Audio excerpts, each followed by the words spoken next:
Hello guys, welcome to துரான் academy. நம்ம இன்னைக்கு இந்த வீடியோ பதிவுல தமிழ்நாடு இயற்கை பிரிவுகள் அப்படின்ற ஒரு மிகப்பெரிய பாடத்தை பார்க்க போறோம். இந்த பாடத்துல நம்ம பார்க்க போறது தமிழ்நாடு எப்படி உருவாச்சு, உருவாக்கம். ஓகேங்களா? தமிழ்நாடு உருவாக்கப்பட்ட பொழுது தமிழ்நாட்டுல இருக்க இயற்கை பிரிவுகளை பார்ப்போம். என்னென்ன இயற்கை பிரிவுகள் இருக்குன்னு சொல்லிட்டு பார்ப்போம். அப்புறம் வந்து பாத்தீங்கன்னா சமவெளிகள் பார்ப்போம். சமவெளிகள் பார்த்து முடிச்ச உடனே என்ன பார்ப்போம்? மண் பார்ப்போம். மண்ணுக்கு அப்புறம் வந்து பாத்தீங்கன்னா காடுகள் பார்ப்போம். நிறைய டாபிக் பாருங்க. இப்போ நான் உங்களுக்கு ஒரு விஷயம் சொல்றேன், கரெக்டா இன்டர்லிங்க் பண்ண முடியுதான்னு பாருங்க. 10th புக்ல தமிழ்நாட்டின் இந்தியாவின் இயற்கை அமைவிடம் இருக்கு பாத்தீங்களா, அதனுடைய இது ரிலேட்டட் தான் தமிழ்நாடு. அப்படியே அதை படிச்சுட்டு இருந்தீங்கன்னா இது உங்களுக்கு புரியும். சரி, ஓகே. இந்த லெசன் முடிச்சிட்டோன்னு என்ன பண்ணிடணும்னு பாத்தீங்கன்னா, நீங்க அந்த லெசனையும் போய் ஒரு ஓவர்வியூ பார்த்துட்டீங்கன்னா ரெண்டுக்கும் என்னென்ன தெரிஞ்சிடும். ஏன்னா இதனுடைய எல்லைகளும் சொல்லுவோம், அதனுடைய எல்லைகளும் நம்ம சொல்லியிருப்போம். சரிங்களா? அப்போ சோ இதையும் நம்ம எப்படி பார்க்க போறோம்னு பாத்தீங்கன்னா, ஒன்லி ஃபார் மேப் தான். ஸோ மேப் எடுத்து ரெடியா வச்சுக்கோங்க. இது வரைக்கும் சார் நான் தம்பி இது படிக்கவே இல்லைன்னா பிரச்சனையே கிடையாது. உள்ள வாங்க, கடைசி வரைக்கும் கவனிங்களேன். உங்களுக்கு பயங்கரமான இன்ஃபர்மேஷன். கிட்டத்தட்ட ஒரு 5 கேள்வி இந்த லெசன்ல இருந்து வருதுங்க.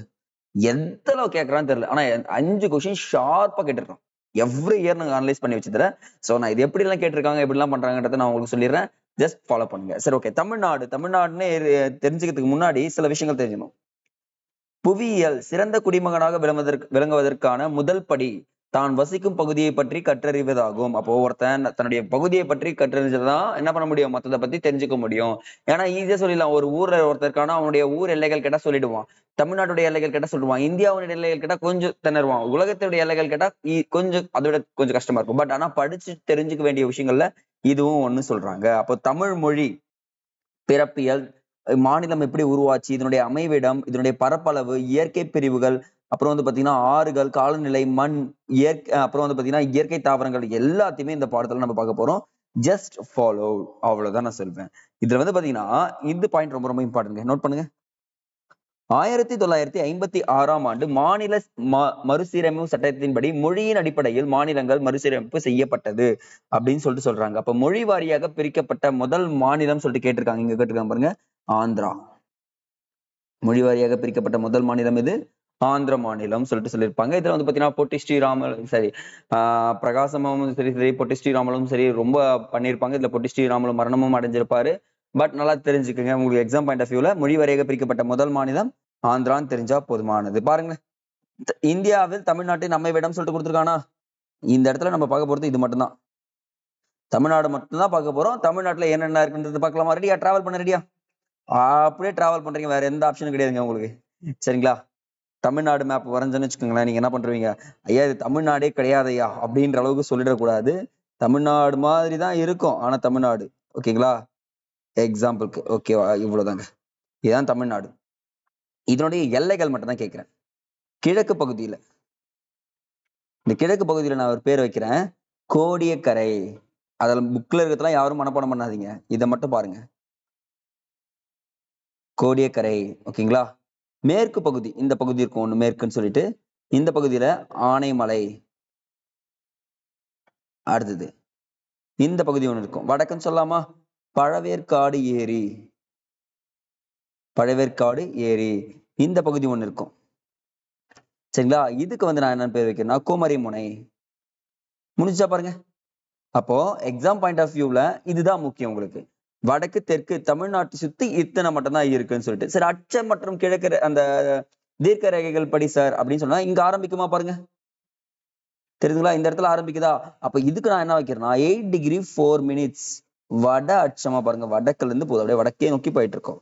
சார் எங்க சார் முடியுதுன்னு பாத்தீங்கன்னா இங்க இந்த இடத்துல 13 டிகிரி 35 மினிட்ஸ்ல முடியுது. முடிஞ்சுச்சா பாருங்க, அவ்வளவுதான். சார் இப்போ அந்த ஆனைமலைன்னு ஒண்ணு இருக்கு இல்ல சார், டிஃபரண்ட் பண்ணி யூஸ் பண்ணுமா? கவனிங்க, இந்த ஆனைமலை இருக்குல்ல, இந்த இடத்துல கிழக்குல இருந்து மேற்குல இருந்து கிழக்கு வரைக்கும் 76 டிகிரி 18 மினிட்ஸ். கோடியக்கரையில வந்து பாத்தீங்கன்னா 80 டிகிரி 20 மினிட்ஸ். இப்ப புரியுதுங்களா டிஃபரெண்ட் என்னன்னு சொல்லிட்டு? இது தாங்க, இது ஃபுல்லா கொடுத்துருப்பாங்க. ஸோ நீங்க இதுதான் படமா போட்டு வைக்கணும். ஏன் சார்னா உங்களுக்கு அப்பதான் தமிழ்நாட்டுல என்னென்ன இடங்கள் இருக்குன்றத மொத்தமா புரிய ஆரம்பிக்கும். பாருங்க, நம்ம கொடுத்தது இருக்கா பாருங்க, அப்படியே டேட்டாஸ் பார்த்துனே வரீங்களா? நம்ம இந்த படத்தை அழிக்கல, அப்படியே கவனிங்க. இந்தியாவில் 28 மாநிலங்கள் தமிழ்நாடும் ஒன்றும் சொல்லியிருக்காங்க. தென் பகுதியில் அமைந்துள்ளது. இந்தியாவின் தென் பகுதியில் தான் அமைந்திருக்கு. இது நிலப்பரப்பு 8°4' வட அச்சம் முதல் 34 சரி இங்க கொடுத்துருக்க பாருங்க 13°35' வரையும் வட அச்சம் வரையிலும் பரவி இருக்கு. அதே மாதிரி 76 டிகிரி இது ஃபுல்லாவே அப்படியே. சரிங்க சார், இதனுடைய எல்லைகள் பாத்தீங்கன்னா கிழக்கில் கோடியக்கரை இருக்கா பாருங்க நாமக்கல்ல. அடுத்தது மேற்கில் ஆனைமலையும், அடுத்தது வடக்கில் பழவேற்காடும், தெற்கில் குமரிமுனையும் இருக்கிறதுன்னு சொல்றாங்க. அப்ப எக்ஸாம் பாயிண்ட் ஆஃப் வியூல நீங்க இப்படிதான் படம் போட்டு வைக்கணும். இதை படிச்சீங்கன்னா மறந்துடுவீங்க. சோ என்ன பண்றீங்கன்னா இப்பவே இந்த படத்தை போட்டு வச்சுக்கோங்க. அப்போ இந்தியாவில் 11வது பெரிய மாநிலம் எதுன்னு கேட்டாங்கன்னா தமிழ்நாடு தான். அப்ப முதல் பெரிய மாநிலம் ராஜஸ்தான். நிலப்பரப்பில் முதல் பெரிய மாநிலம் எது? ராஜஸ்தான். ஓகேங்களா? அடுத்தது இது சுமார் 4% நிலப்பரப்பை கொண்டுள்ளது. எத்தனை சதவீத நிலப்பரப்பை கொண்டுள்ளதுன்னு கேட்டாங்கன்னா என்ன சொல்லணும்? வெறும் 4% நிலப்பரப்பை கொண்டுள்ளது அப்படின்னு சொல்லிட்டு நீங்க போட்டா போதுமானது. சோ நான் எக்ஸாம் பாயிண்ட் ஆஃப் வியூல உங்களுக்கு ஷார்ட்டா கொடுக்குறேன், நீங்க அதை மட்டும் எழுதுங்க. அப்ப பாருங்க, இந்தியாவில மொத்தம் 2.4%, 100%. பட் தமிழ்நாட்டுல 100%, 4% நிலப்பரப்பை யார் வச்சிருக்கான்? தமிழ்நாடு வச்சிருக்கான் அப்படின்றத இங்க குறிப்பிட்டிருக்காங்க. இது எல்லைகள் வந்து பாத்தீங்கன்னா இந்த எல்லைகள் கொடுக்கலாங்க. இது கிழக்கே வங்காள விரிகுடா, மேற்கே கேரளாவும், வடக்கே ஆந்திராவும், வடமேற்கே கர்நாடகாவும், தெற்கே இந்திய பெருங்கடலும். இது அப்படியே என்ன பண்றீங்க, இந்த மாதிரி மேப் போட்டு எழுதுங்க. இந்த வடக்கு தெற்கு இருக்கு பாத்தீங்களா, இந்த மாதிரி மேப் போட்டு இது வடமேற்கே என்னன்றதை எழுதி வச்சுட்டா போதுமானது. அப்ப தமிழ்நாட்டையும் ஸ்ரீலங்காவையும் பிரிக்கும் நீர் சந்தின்னு கேட்டா பாக் நீர் சந்தின்னு எழுதலாமா பாருங்க. அதே மாதிரி மன்னார் வளைகுடாவையும் இலங்கையும் பிரிக்கும் நீர் சந்தி கேட்டா பாக் நீர் சந்தியா பாருங்க. அதை தாண்டி ஒரு விஷயம், இந்திய பெருங்கடலையும் வங்காள விரிகுடாவையும் பிரிக்கும் நீர் சந்தி பாக் நீர் சந்தி. அப்ப பாக் நீர் சந்தி தான் ஆன்சர். பட் கொஸ்டின்ஸ் 10 முறை ஃப்ரேம் பண்ணாலும் நீங்க ஈஸியா எழுதிடலாம்ன்றத நான் சொல்றேன். அடுத்தது குஜராத்துக்கு அடுத்தபடியாக தமிழ்நாடு. இது கிடையாதுங்க. 1076 கிலோமீட்டர். இது மட்டும் நோட் பண்ணுங்க. 1076 கிலோமீட்டர் நீளமுடன் 3வது நீளமான கடற்கரை ஆகும். முதல் வந்து குஜராத்னா, 2வது வந்து பாத்தீங்கன்னா அப்புறம் சொல்றேன் ஆந்திரா வரும், 3வது தான் வந்து பாத்தீங்கன்னா கர்நாடகா வந்து தமிழ்நாடு வந்து நிற்கும். அப்ப கடற்கரையில் நீளத்தில் தமிழ்நாடு எத்தனாவது இடத்துல இருக்காங்க கேட்டாங்கன்னா 3வது இடத்தில் இருக்குது அப்படின்னு சொல்லிட்டு சொன்னா போதுமானது. அப்போ தமிழ்நாட்டுடைய இயற்கை பிரிவுகள் பாத்தீங்கன்னா தமிழ்நாடு உருவான காலகட்டத்துல கிட்டத்தட்ட 13 மாவட்டங்கள் இருந்தது என்பது சொல்லியிருக்காங்க. சரி, எதுக்காக சார் வந்து பாத்தீங்கன்னா அதை மறுசீரமைப்பு பண்ணாங்க, ஏன் சார் அதை பிரிச்சாங்கன்னு பாத்தீங்கன்னா நிர்வாக வசதிக்காகவும் சில இடங்கள்ல மொழியால் உருவாக்கப்பட்டதாகவும் பிரிக்கப்பட்டது அப்படின்னு சொல்லிட்டு சொல்லியிருக்காங்க. இப்ப புதுசா வந்து பாத்தீங்கன்னா 38 மாவட்டங்கள் இருக்கு. 37 கொடுத்துருக்காங்க, அடிச்சிருங்க. 38 கரண்ட் டேட்டா. இப்ப கள்ளக்குறிச்சி, தென்காசி, செங்கல்பட்டு, ராணிப்பேட்டை, திருப்பத்தூர் ஆகியவற்றுடன் சேர்த்து 38 வந்துருச்சு. சோ அதை மட்டும் நோட் பண்ணுங்க. சரிங்களா? அடுத்தது இங்க கொடுத்தது எல்லா டேட்டாவும் கரெக்ட் தான். பட் இப்போ நீங்க என்ன பண்ண போறீங்கன்னா உங்களுக்கு இதுல எக்ஸ்ட்ரா டேட்டாஸ் மட்டும் ஆட் பண்ணுங்க சார், சொல்றது மட்டும். ஏன்னா 2011 கணக்கெடுப்பு வந்தது மட்டும் தான் இது தெரியும். மாவட்டங்கள் எத்தனை இருக்கு, வருவாய் கோட்டங்கள், வட்டங்கள், பீர்க்காக்கள், வருவாய் கிராமங்கள். இப்ப வருவாய் கிராமங்கள் பாத்தீங்கன்னா ரீசெண்டா சேஞ்ச் ஆயிருக்கும். சோ இது சேஞ்ச் பண்ணிக்கங்க. மாநகராட்சிகள், நகராட்சிகள், ஊராட்சி ஒன்றியங்கள். இதுல நமக்கு தேவை சட்டமன்ற தொகுதிகள் 234 சட்டமன்ற தொகுதிகள். மக்களவை தொகுதிகள் எவ்வளவு? அவ்வளவுதான், 39. அப்ப மாநிலங்களவை தொகுதிகள் 18. முடிஞ்சிச்சு, அவ்வளவுதாங்க. அப்ப எக்ஸாம் பாயிண்ட் ஆஃப் வியூல இது மட்டும் நீங்க நிர்வாகம் மட்டும் தெரிஞ்சுன்னா போதுமானது. அடுத்தது இயற்கை அமைப்பை பொறுத்த வரைக்கும் தமிழ்நாடு ஒரு மிகப்பெரிய இயற்கை அமைப்பை கொண்டு தான் சொல்லுவோம். ஏன்னா தீபகற்ப பீடபூமி எனப்படும் தக்கான பீடபூமியில் தமிழ்நாடு அமைந்துள்ளது. ஃபர்ஸ்ட் பாயிண்ட் எழுதுங்க. எந்த பீடபூமியில் அமைந்திருக்குன்னா தீபகற்ப பீடபூமியில், முக்கியமா தக்கான பீடபூமியில் அமைந்துள்ளதுன்னு சொல்லிட்டு கொஸ்டின் கேட்பாங்க. சார் அது தக்கான பீடபூமினா என்ன சார், நிறைய பேர் கொஸ்டின் இருக்கா. இப்போ கிளாரிஃபை பண்ணிடலாம் பாருங்க. இது வந்து பாத்தீங்கன்னா இது ஃபுல்லாவே தீபகற்ப பீடபூமி தான். பட் இதுக்குள்ள இருக்கிறது தான் தக்கான பீடபூமி. இது தீபகற்பம் சொல்லுவாங்க, இது தக்கான பீடபூமின்னு சொல்லிட்டு சொல்லுவாங்க. அப்ப தக்கான பீடபூமியில் தமிழ்நாடு அமைந்துள்ளதான்னு கேட்டாங்கன்னா ஆமாம் அமைந்துள்ளது. அப்போ கோண்டுவானா நிலப்பரப்பிலிருந்து ஒரு பகுதி உருவான பகுதி தான் இது பாத்தீங்கன்னா தமிழ்நாடுன்னு சொல்லிட்டு சொல்றாங்க. அப்ப தமிழ்நாட்டுடைய சிறப்புகள் என்ன பாத்தீங்கன்னா மேற்கு தொடர்ச்சி மலைகள், கிழக்கு தொடர்ச்சி மலைகள், பீடபூமிகள், கடற்கரை சமவெளிகள் மற்றும் உள்நாட்டு சமவெளிகள் என 5 பெரும் பிரிவுகளாக பிரிக்கலாம் சொல்றாங்க. இது ஒரு செகண்ட் பாயிண்ட். தமிழ்நாட்டின் இயற்கை பிரிவுகளை எத்தனை பெரும் பிரிவுகளாக பிரிக்கலாம் சொல்லிட்டு கேட்டாங்கன்னா 5 பெரும் பிரிவுகளாக பிரிக்கலாம் அப்படின்னு சொன்னா போதுமானது. இப்போ அந்த 5 பெரும் பிரிவுகளை பத்தி ஃபுல்லாவே 1 by 1 பார்ப்போம். ஃபர்ஸ்ட் நம்ம பார்க்க போறது மேற்கு தொடர்ச்சி மலைகள். மேற்கு தொடர்ச்சி மலைகள் என்பது நீலகிரி முதல் தெற்கே கன்னியாகுமரி மாவட்டம் சுவாமித்தோப்பில் உள்ள மருதமலை வரை நீண்டுள்ளது. இதுதாங்க முக்கியம். இம்மலைத்தொடரின் உயரம் 2000 மீட்டர் முதல் 3000 மீட்டர் வரை வேறுபட்டு காணப்படுமா. 2000 மீட்டர் இருந்து 3000 மீட்டர் வரைக்கும் காணப்படும் சொல்லிட்டு சொல்றாங்க. இது 2500 சதுர கிலோமீட்டர் பரப்பளவே உடையது. First point, second point, third point. அப்போ மேற்கு தொடர்ச்சி மலை என்பது நீலகிரி முதல் கன்னியாகுமரி சுவாமித்தோப்பில் உள்ள மருதமலை வரை. அப்ப நீலகிரி முதல் மருதமலை உள்ள மலைத்தொடர்னு கேட்டாங்கன்னா என்ன சொல்லணும், மேற்கு தொடர்ச்சி மலைத்தொடர்னு சொன்னா போதும். அதனுடைய உயரம் எப்படின்னு பார்த்தீங்கன்னா 2000 to 3000 வேறுபடுகிறது. மொத்த சதுர கிலோமீட்டர்னு கேட்டாங்கன்னா 2500 சதுர கிலோமீட்டர்னு சொல்றாங்க. ஆனா இருந்த போதிலும் இதுல சில கணவாய்கள் பாசஸ் காணப்படுதுன்னு சொல்லியிருக்காங்க. அந்த பாசஸ் ஃபுல்லா பார்க்கலாம். சரிங்களா? பட் உங்களுக்கு இம்பார்ட்டன்ட் சொல்லி தரேன், நோட் பண்றீங்களா? இந்த கடற்கரை மாவட்டங்கள் சொல்லிட்டு கொஸ்டின் கேட்கறதுக்கு நிறையவே சான்சஸ் இருக்குங்க. சோ நோட் பண்றீங்களா? ஃபர்ஸ்ட் ஒன் கொடுத்துருக்காங்க பாருங்க. திருவள்ளுவர், காஞ்சிபுரம், சென்னை, விழுப்புரம், கடலூர். இந்த கோடியக்கரைன்னு ஒண்ணு பார்த்தா ஞாபகம் இருக்குங்களா? அதோ இருக்கு பாருங்க அந்த கோடியக்கரை. நாகப்பட்டினம் சார், நாமக்கல் சொல்லிட்டு நாகப்பட்டினம் இருக்கு பாத்தீங்களா, அந்த இடத்துல இருக்கு. அடுத்தது புதுக்கோட்டை, இந்த இடத்துல வந்து பாத்தீங்கன்னா தஞ்சாவூர் வரும். சரிங்களா? புதுக்கோட்டை வரும், ராமநாதபுரம் வரும், தூத்துக்குடி வரும், திருநெல்வேலி வரும், கன்னியாகுமரி வரும். அப்போ கடற்கரை மாவட்டங்கள்னு சொல்லிட்டு தனித்தனியா எழுதி வைங்க. சோ இது வந்து நிர்வாக வசதிக்காக இருக்கிறதுன்னு சொல்லிட்டு சொல்லக்கூடியது. எல்லா மாவட்டமும் இருக்கும். செய்யாறு, திருவண்ணாமலை, விழுப்புரம், அது வந்து பாத்தீங்கன்னா நாமக்கல், இங்க நாகப்பட்டினம் சொல்லிட்டாங்க. கோடிக்கரை சரி, இங்க நாமக்கல் சொல்லியிருப்பாங்க. அந்த இடத்துல நீங்க நாகப்பட்டினம் போட்டுங்க போதும். சரிங்களா? அடுத்தது இது அப்படியே ஸ்கிப் பண்ணிட்டு போயிட்டுங்க. என்னுடைய மாவட்டங்கள் நீங்க நோட்ஸ் எடுத்து வச்சுக்கணும். அடுத்தது இதெல்லாம் விட்டுலாம். இந்த கணவாய்கள் பார்த்தோம்ல, பாசஸ்ன்றத என்னென்ன கணவாய்கள் சார் இருக்குன்னு சொல்லிட்டு பாத்தீங்கன்னா பாலக்காடு கணவாய், செங்கோட்டை கணவாய், ஆரல் வழிமொழி கணவாய் மற்றும் அச்சன் கோவில் கணவாய் ஆகியவை மேற்கு தொடர்ச்சி மலையில் காணப்படுகிறது. இது வந்து பாத்தீங்கன்னா எந்த மலைத்தொடரில் காணப்படும் சொல்லிட்டு கேட்பாங்க. மேற்கு தொடர்ச்சி மலைன்னு சொல்லிட்டு சொன்னா போதுமானது. அதே மாதிரி நீலகிரி, ஆனைமலை மற்றும் பழனிமலை, ஏலக்காய் மலை, வரசநாடு கொடுத்துரும்ப. நீலகிரி, ஆனைமலை, பழனிமலை, ஏலக்காய் மலை, வரசநாடு, ஆண்டிப்பட்டி, அகத்தியர் மலை, இது எல்லாமே எதனுடைய மலைத்தொடர்கள்னு சொல்லிட்டு கேட்டாங்கன்னா மேற்கு தொடர்ச்சி மலையில் அமைந்துள்ள மலைத்தொடர்கள். அப்ப கொஸ்டின் கேட்கலாம், திடீர்னு கேட்டு வரசநாடு மலை வந்து பாத்தீங்கன்னா கிழக்கு தொடர்ச்சி மலையில் அமைந்திருக்காப்பா அப்படின்னு சொல்லிட்டு கேட்டா என்ன பண்ணக்கூடாது, அது கிழக்கு தொடர்ச்சி மலை இல்ல சார், மேற்கு தொடர்ச்சி மலை தான் அப்படின்னு சொல்லிட்டு சொல்லிடணும். அப்போ இந்த ஒவ்வொரு மலைத்தொடரும் நம்ம பார்க்க போறோம். இதனுடைய ஹைட் பார்க்க போறோம், இதனுடைய எல்லாமே பார்க்க போறோம். ஸோ டேட்டா கண்டிப்பா எழுதி படிச்சுதான் ஆகணும். இதுக்கு ஷார்ட்கட்லாம் நிறைய இருக்கு, நான் ஒவ்வொன்றா சொல்றேன். பட் ஆனா என்ன பண்ண கூடாது, டேட்டா எழுதாம நீங்க போயிட்டீங்கன்னா என்ன பண்ண முடியாது, ஃபுல்லா கேதர் பண்ண முடியாதுன்றத நான் சொல்லிடுறேன். எழுதலாமா? ஃபர்ஸ்ட் நீலகிரி மலை பார்க்கலாமா? யாரெல்லாம் நீலகிரிஸ் போயிருக்கீங்க? சுத்தி காமிக்கிறேன் வாங்க சார், ஃப்ரீயாவே சுத்தி காமிக்கிறேன் சார். என்ன விடா சொல்றாரு பாருங்க அப்படின்னு நினைக்கக்கூடாது, உண்மையான விஷயம் பாருங்க. நீலகிரி மலை தமிழ்நாட்டின் வடமேற்கு பகுதியில் அமைந்துள்ளது. ஃபர்ஸ்ட் பாயிண்ட் முடிஞ்சிச்சு. பாயிண்ட் தான். தமிழ்நாட்டின் வடமேற்கில் அமைந்துள்ளது. கிட்டத்தட்ட 24 சிகரங்கள் காணப்படுகிறது. Second point. அவ்வளவுதான், நான் சொல்ற பாயிண்ட் தான். தேர்ட் பாயிண்ட், நீலகிரி மலையின் உயரமான சிகரம் தொட்டபேட்டா 2637 மீட்டர். முடிஞ்சிச்சு. ஓகேங்களா? அப்போ இன்னொரு உயரமான சிகரம் இருக்கு, அது பேர் முக்கூர்த்தி 2554 மீட்டர். முடிஞ்சா பாருங்க.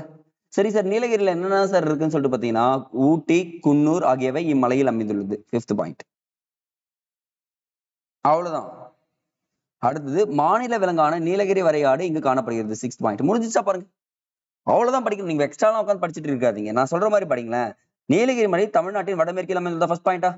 24 சிகரங்களை கொண்டுள்ளதா? செகண்ட் பாயிண்டா. உயரமான சிகரம் தொட்டபேட்டா, கரெக்டா. இரண்டாவது உயரமான சிகரம் முக்கூர்த்தி. இங்கு காணப்படும் மலைகள் ஊட்டி, குன்னூர். அவ்வளவுதான். கடைசி மாநில விலங்கு வரையாடு எங்க காணப்படுதுன்னா நீலகிரியில காணப்படுது. இதை படிக்கிறது கஷ்டமாங்க? கஷ்டம்லாம் கிடையாது, ரொம்ப ரொம்ப ஈஸி மாணவர்களே. அப்படி என்ன பண்றீங்க, நீலகிரி மலையை முடிச்சு அங்கிருந்து எங்க தட்டுறோம், அப்படி ஒரு ஆட்டையை போட்டு தாண்டுறோம், ஆனைமலைக்கு போறோம். சரிங்களா? வரீங்களா? ரெடியா? சார் இங்க வந்து சுத்தி பார்த்ததே ரொம்ப மூச்சு வாங்குது சார், படிக்கிட்டே மாதிரி மூச்சு வாங்குற மாதிரி வாங்குது சார் அப்படின்னு நினைக்கிறப்போ நம்ம ஆனைமலையை வரோம். தமிழ்நாட்டுக்கும் கேரளா மாநிலத்துக்கும் எல்லை பகுதியாக பாருங்க, தமிழ்நாடு மற்றும் கேரளா மாநில எல்லை பகுதியில் பாலக்காடு கணவாய்க்கு தெற்கே அமைந்துள்ளது. ஃபர்ஸ்ட் பாயிண்டே தான். அப்போ தமிழ்நாட்டுக்கும் கேரளா மாநிலத்துக்கும் எந்த கணவாய் அமைந்திருக்குன்னு சொல்லிட்டு கேட்டீங்கன்னா பாலக்காடு கணவாய். அதுலயும் தெற்கே அமைந்துள்ளதுன்னு பாத்தீங்கன்னா ஆனைமலைன்னு சொல்லிட்டு சொல்றாங்க. அப்ப ஆனைமலை புலிகள் காப்பகம், ஆழியாறு பாதுகாக்கப்பட்ட காடுகள், வால்பாறை மலைவாழிடம், காடம்பாறை நீர்மின் நிலையம் போன்றவை இம்மலைப்பகுதியில் காணப்படுகிறது. முடிஞ்சே போச்சா பாருங்க செகண்ட் பாயிண்ட். இவ்வளவா சார்? ஒண்ணும் இல்லை சார், அவ்வளவுலாம். ஆனைமலை புலிகள் காப்பகம் தான், ஆழியாறு பாதுகாக்கப்பட்ட காடுகள் தான், வால்பாறை மாழிடங்கள், காடம்பாறை நீர்மின் நிலையம் தான் ரொம்ப ரொம்ப இம்பார்ட்டன்ட். அதே மாதிரி பகுதியில் ஆழியாறு மற்றும் திருமூர்த்தி அணைகள் இம்மலையின் அடிவாரத்தில் கட்டப்பட்டுள்ளது. மூணாவது பாயிண்ட் ரொம்ப ஈஸி, அதுல 6 பாயிண்ட் பார்த்தோம், இதுல வெறும் 3 பாயிண்ட் தான். பாலக்காடு கணவாய்க்கு தெற்கே அமைந்துள்ளது, ஆழியாறு திருமூர்த்தி அணைகள் காணப்படுகிறது, சில பகுதிகள் காணப்படுகிறதுன்னு சொல்லியிருக்கேன். இது ரொம்ப கஷ்டமா? கிடையவே கிடையாது. ஈஸியா அடிச்சுட்டு போயிட்டே இருக்கலாம். அவ்வளவுதாங்க. அடுத்தது பழனிமலை. பழனிமலை சொன்னா நம்ம முருகப்பெருமான் தான் வரும். இந்த பழனிமலை மேற்கு தொடர்ச்சி மலையின் கிழக்கு பகுதியில் அமைந்துள்ளது. இது மட்டும் தாங்க. இப்போ மேற்கு தொடர்ச்சி மலையை எப்படி போட்டலாம்னா இப்படி போட்டு வைப்போமா, இதெல்லாம் மேற்கு பகுதி, இது மட்டும் கிழக்கு பகுதி. அப்ப என்னன்னா கிட்டே இருக்கு. அப்ப பாருங்களேன், பழனிமலையின் கிழக்கு பகுதியில் அமைந்துள்ளது திண்டுக்கல் மாவட்டத்தில் அமைந்துள்ளது. அப்ப பழனிமலை எந்த மாவட்டத்தில் அமைந்து கேட்டாங்கன்னா செகண்ட் பாயிண்ட்ல திண்டுக்கல் மாவட்டம். அப்போ பழனிமலையின் உயரமான சிகரம் கேட்டாங்கன்னா வந்தராவ். மீட்டர் ரொம்ப முக்கியம். 2533 மீட்டர், கிலோமீட்டர் கிடையாது. அப்ப 2வது உயரமான சிகரம் வேம்படி சோலை 2505 மீட்டர். பாருங்க 4 பாயிண்ட் முடிச்சுட்டு பாருங்க. பழனிமலை மேற்கு தொடர்ச்சி மலையின் கிழக்கு பகுதியில் அமைந்துள்ளது, திண்டுக்கல் மாவட்டத்தில் அமைந்துள்ளது. பழனிமலையின் உயரமான சிகரம் வந்தராவ்.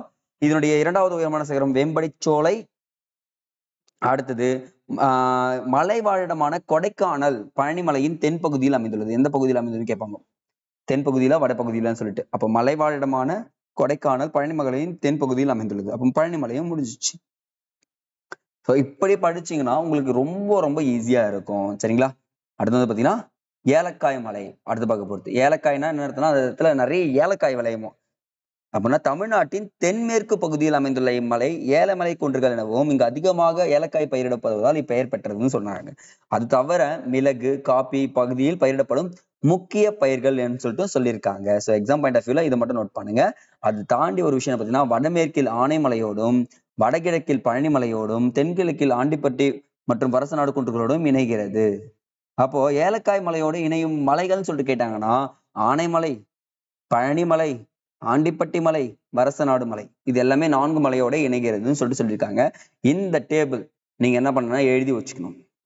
தொட்டபேட்டா, முக்குர்த்தி, வேம்படிச்சோலை, பெருமாள் மலை, கோட்டை மலை, பாகாசூரா இது எல்லாமே பாத்தீங்கன்னா மேற்கு தொடர்ச்சி மலையில் உள்ள சிகரங்கள், அதனுடைய உயரங்கள் கொடுத்துருக்காங்க. சார் இது கொஸ்டின் நான் கேட்கலையே சொல்லி எல்லாம் சொல்லக்கூடாது. ஸோ எப்படி கேட்டாலும் என்ன பண்ணணும் பார்த்தீங்கன்னா நீங்க ஆன்சர் பண்ணியே ஆகணும். சரிங்களா? அடுத்தது வரசநாடு மற்றும் ஆண்டிப்பட்டி மலை குன்றுகள் சொல்லக்கூடியதுதான் பார்க்க போறோம். மேற்கு தொடர்ச்சி மலையின் கிழக்கு நோக்கி நீட்சி, மேற்கு தொடர்ச்சி மலையின் கிழக்கு நோக்கிய நீட்சி தான் பாத்தீங்கன்னா வரசநாடு மற்றும் ஆண்டிப்பட்டி மலை குன்றுகள் ஆகும். இந்த இடத்துல கிழக்கு மட்டும் அண்டர்லைன் பண்ணி போகலாம். ஏன்னா ஃபர்ஸ்ட் பாயிண்ட் ரொம்ப ரொம்ப முக்கியம். ஏன்னா திடீர்னு என்ன பண்ணிடுறான், ஒரு எக்ஸாம்ல கேட்டோம்னா மேற்குன்னு சொல்லிட்டு கொடுத்துட்டு இருந்தான். அப்ப கிழக்கு நோக்கிய நீட்சி தான் வரசநாடு மற்றும் ஆண்டிப்பட்டி குன்றுகள்னு சொல்றாங்க. அப்ப இந்த வரசநாடு மற்றும் ஆண்டிப்பட்டி மலை குன்றுகள்ல என்னென்ன மலைகள் காணப்படுதுன்னா மேகமலை இருக்குன்னு சொல்றாங்க, கழுகுமலை, குரங்கணி மலை, சுருளி மற்றும் கும்பக்கரை நீர்வீழ்ச்சிகள். இதுதான் ரொம்ப ரொம்ப இம்பார்ட்டன்ட். சுருளி மற்றும் கும்பக்கரை நீர்வீழ்ச்சிகள் காணப்படும் மலைகள்னு கேட்டாங்கன்னா வரசநாடு மற்றும் ஆண்டிப்பட்டி மலை குன்றுகள் சொல்லலாமா பாருங்க. அவ்வளவுதாங்க. இம்மலையின் தெற்கு சரிவுகளில் ஸ்ரீவில்லிபுத்தூர் மலை அணில் சரணாலயம் காணப்படுகிறது. இது ப்ரீவியஸ் இயர் கொஸ்டின். அப்ப கேட்பாங்க ஸ்ரீவில்லிபுத்தூர் மலை அணில் சரணாலயம் காணப்படுகிற மலைத்தொடர்னு கேட்டாங்கன்னா வரசநாடு மற்றும் ஆண்டிப்பட்டி மலை எந்த மாவட்டத்தில் இருக்குன்னா விருதுநகர் மாவட்டத்தில் காணப்படுகிறதுன்னு சொல்லிட்டு சொன்னா போதுமானது. எந்த மாவட்டங்க? விருதுநகர் மாவட்டம். இதுதாங்க எக்ஸாம் பாயிண்ட் ஆஃப் வியூல உங்களுக்கு கொஸ்டின் கேட்டுட்டே இருப்பாங்க. அடுத்தது நான் பார்க்க போறது பொதிகை மலை. அப்போ இது பாத்தீங்கன்னா பலமுறை கேட்டது. அப்போ ஸ்ரீவில்லிபுத்தூர் ஸ்ரீவில்லிபுத்தூர் இன்னொன்று ஃபேமஸா இருக்குமே ஜிஐ டேக் எதுக்குங்க? அவ்வளவுதாங்க. அப்ப என்ன பாத்தீங்கன்னா அந்த இடத்துல அந்த பால்கோவா இருக்கு பாத்தீங்கன்னா அதுக்கு ரொம்ப ஃபேமஸ் ஆனது ஸ்ரீவில்லிபுத்தூர். அடுத்தது பொதிகை மலை. இம்மலையின் பெரும் பகுதி திருநெல்வேலி மாவட்டத்தில் அமைந்துள்ளது. ஓகேங்களா? இது சிவாஜி பர்வத், இதுதான் ரொம்ப ரொம்ப இம்பார்ட்டன்ட், நோட் பண்ணுங்க. சிவாஜி பர்வத், அகத்தியர் மலை, தெற்கு கைலாயம் என்ற பல்வேறு பெயர்களால் அழைக்கப்படும் மலைன்னு சொல்லிட்டு கேட்பாங்க. அதுக்கு ஆன்சர் என்னது? பொதிகை மலை. அப்போ இதுக்கு மட்டும் தான் தெற்கு கைலாயம் என்று அழைக்கப்படும் மலைன்னு சொல்லிட்டு கேட்டிருந்தாங்க ஒரு எக்ஸாம்ல. அப்ப நீங்க என்ன ஆன்சர் போட்டிருப்பீங்க? அவ்வளவுதான், பொதிகை மலைன்னு சொல்லிட்டு போட்டா போதுமானது. அதை தாண்டி ஒரு விஷயம், மேற்கு தொடர்ச்சி மலை உயிர் பன்மை செறிந்து ஒன்றாக காணப்படுகிறது. இப்பகுதியில் வளமான பசுமை மர காடுகள், நீர்வீழ்ச்சிகள், பழமையான கோவில்கள் ஆகியவற்றுக்கு புகழ்பெற்றதுன்னு சொல்றாங்க. களக்காடு முண்டந்துறை புலிகள் காப்பகம் இங்க இருக்கு பாத்தீங்களா? இந்த களக்காடு முண்டந்துறை புலிகள் காப்பகமும் எங்க இருக்குன்னா பொதிகை மலையில் காணப்படுகிறது. கொஸ்டின் கேட்பாங்க, கண்டிப்பா கொஸ்டின் இருக்கும் உங்களுக்கு. ஸோ அதனால களக்காடு முண்டந்துறை புலிகள் காப்பகம் எந்த மலையில் காணப்படுதுன்னு கேட்டாங்கன்னா நீங்க என்ன பண்ணணும்,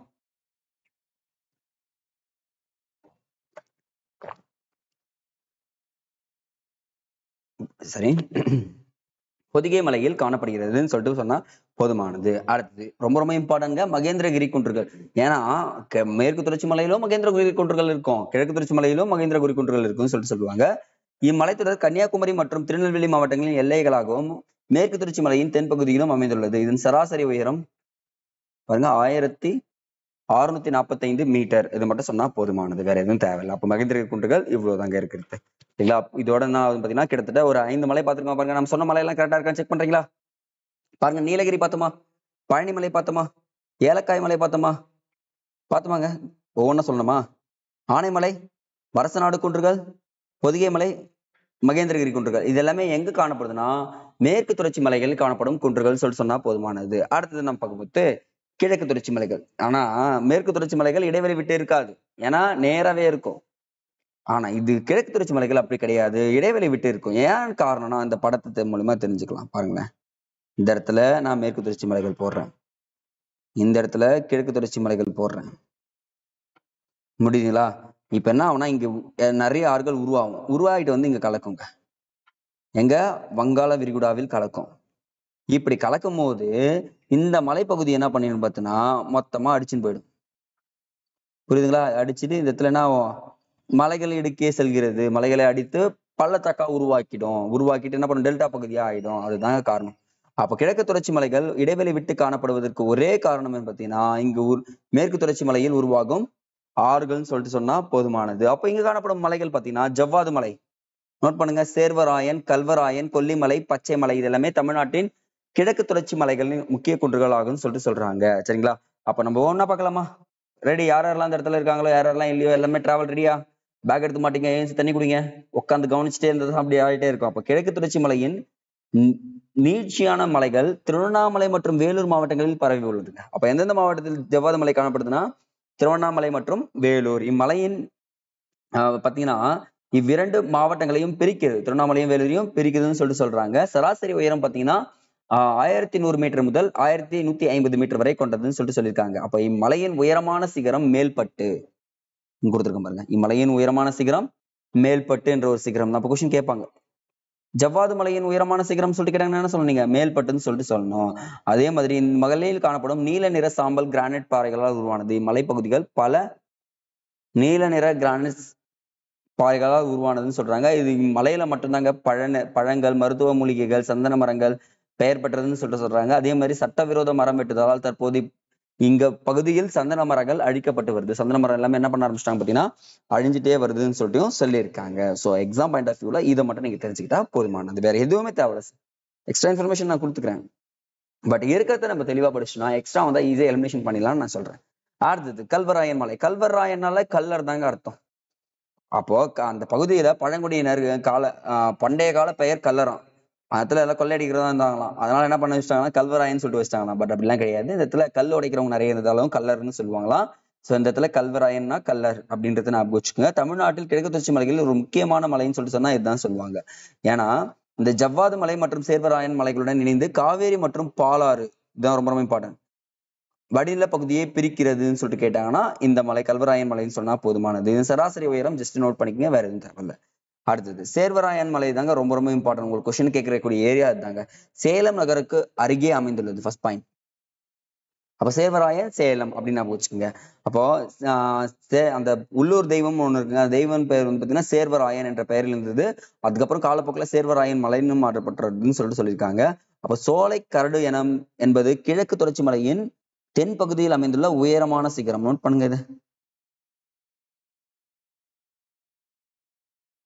அப்போ சேர்வராயன் மலையில சோலை கரடுன்னு மலைக்கு, அப்ப கிழக்கு தொடர்ச்சி மலையின் தென் பகுதியில், இதுதான் ரொம்ப ரொம்ப இம்பார்ட்டன்ட். வட பாருங்க, இதுக்கு பாத்தீங்கன்னா இப்படி இது பாத்தீங்கன்னா தென் பகுதி, இது ஃபுல்லா வட பகுதி. அப்ப கிழக்கு தொடர்ச்சி மலையின் தென் பகுதியில் அமைந்துள்ள உயரமான சிகரம், தென் பகுதியில் அமைந்துள்ள உயரமான சிகரம் சோலை கரடு அப்படின்னு சொல்லிட்டு போனா போதுமானது. அதே மாதிரி ஏழைகளின் ஊட்டி என்று அழைக்கப்படும் ஏற்காடு, அதே மாதிரி எல்லாமே எங்க இருக்கு பாத்தீங்கன்னா சேர்வராயன் மலையில் அமைந்துள்ளது. இப்ப பாருங்களேன், ஊட்டி ஏழைகளின் ஊட்டியின் வேற, ஊட்டி வேற, ஏன்னா அங்க வேற இது வேற. அப்போ ஏற்காடு எந்த மலையில் அமைந்துள்ளதுன்னா சேர்வராயன் மலை, சேலம் மாவட்டம் அப்படின்னு சொல்லிட்டு சொன்னா போதுமானது. ஸோ அதே தான் நான் இங்கேயும் சொல்றேன். என்ன பண்றீங்கன்னா இது எல்லாமே எழுதி வச்சுக்கோங்க, உங்களுக்கு எக்ஸாம்ல மிஸ் பண்ணாம இருக்கிறதுக்கு ஹெல்ப்ஃபுல்லா இருக்கும். சரிங்களா? அடுத்தது பார்க்க போது கொல்லிமலை. கொல்லிமலை நாமக்கல் மாவட்டத்தில் அமைந்துள்ள ஒரு சிறிய மலைத்தொடர்னு சொல்லிட்டு சொல்றாங்க. இந்த இடத்துல கிழக்கு கடற்கரைக்கு இணையாக செல்லும் ஒரு மலைன்னு சொல்லிட்டு கேட்டாங்கன்னா கொல்லிமலைன்னு சொல்லிட்டு சொல்லுவாங்க. ஒரு கோவில் இருக்குங்க, அரபலீஸ்வரர் என்ற கோயில் இருக்கும். அது மட்டும் இல்லாம பசுமை மரக்காடுகள்னு சொல்லிட்டும் இங்க காணப்படும். இங்க பாத்தீங்கன்னா ஆகாய கங்கை, நோட் பண்ணிருக்கீங்களா? கொல்லிமலையில யாருன்னா அந்த வாட்டர் ஃபால் போயிருக்கீங்களா? ஒரு நாள் நான் போனேங்க, செம்ம சில்லுன்னு இருக்குங்க தண்ணி. காலை வச்ச உடனே அந்த ட்ரிசல்ஸ் அந்த சாரல் வந்து அடிக்கிறது ஒரு 500 மீட்டர்ல தெரிஞ்சுது இந்த இடத்துல நீர்வீழ்ச்சி இருக்குன்னு சொல்லிட்டு. அவ்வளோ சில்னஸ் இருக்கும், அவ்வளோ மூலிகைத்தன்மை வந்ததா இருக்கும். அதான் கொல்லிமலையில பயங்கர சிறப்பு. நீங்க யாருன்னா போனீங்கன்னா ஆகாய கங்கையை பாத்துருங்க. நான் இன்னும் ஆகாய கங்கை இங்கே காமிச்சிடறேன் பாருங்க. இப்படிதான் நீர்வீழ்ச்சி வீழ்ச்சிலே இருக்கும். அங்க ஃபுல்லா கல் போட்டிருப்பாங்க. இதுதான் பாபா சமவேரி. ஓகேங்களா? ஜஸ்ட் கொல்லிமலைக்கு போனீங்கன்னா யாருன்னா இருந்தீங்கன்னா அந்த இடத்துல விசிட் பண்ணிடுங்க, மிஸ் பண்ணிடாதீங்க. சரிங்களா? அடுத்து பார்க்க போறது பச்சை மலை. ரொம்ப ரொம்ப இம்பார்ட்டன்ட். பச்சை மலை வந்து பாத்தீங்கன்னா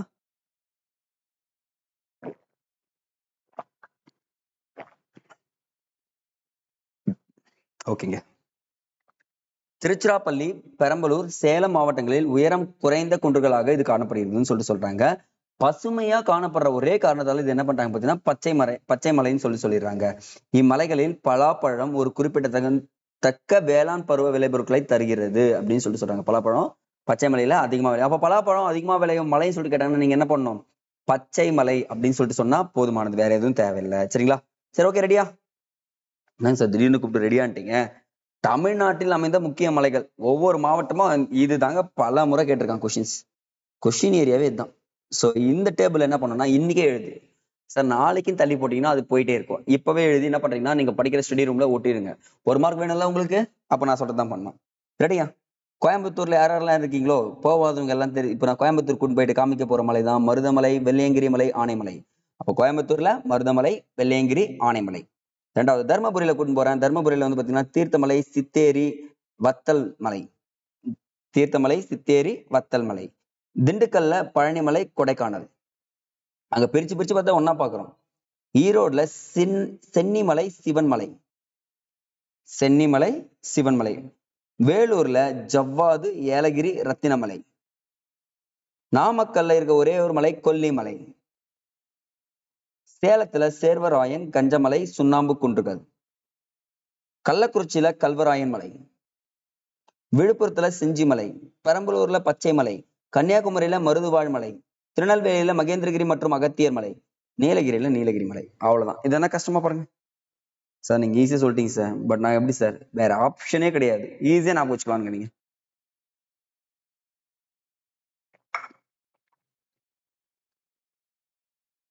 இப்படி எழுதி நீங்க ஒட்டிட்டீங்கன்னா உங்க எக்ஸாமுக்கு ரொம்ப ஹெல்ப்ஃபுல்லா இருக்கும்.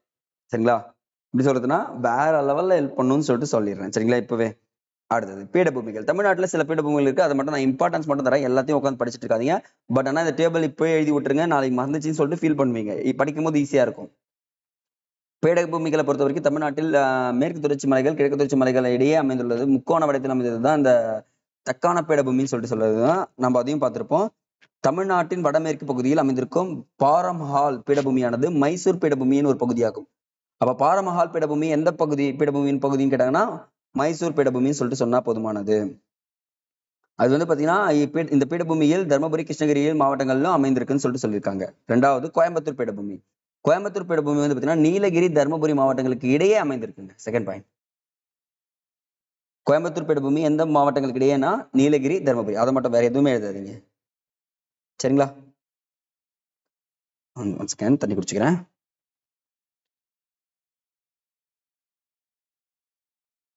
ஓகே, ரெடியா? அப்ப இந்த இடத்துல இப்பீடபூமி சேலம், கோயம்புத்தூர், ஈரோடு மாவட்டங்களில் உள்ளடக்கியதுன்னு சொல்லிட்டு சொல்லுவாங்க கோயம்புத்தூர் பீடபூமி.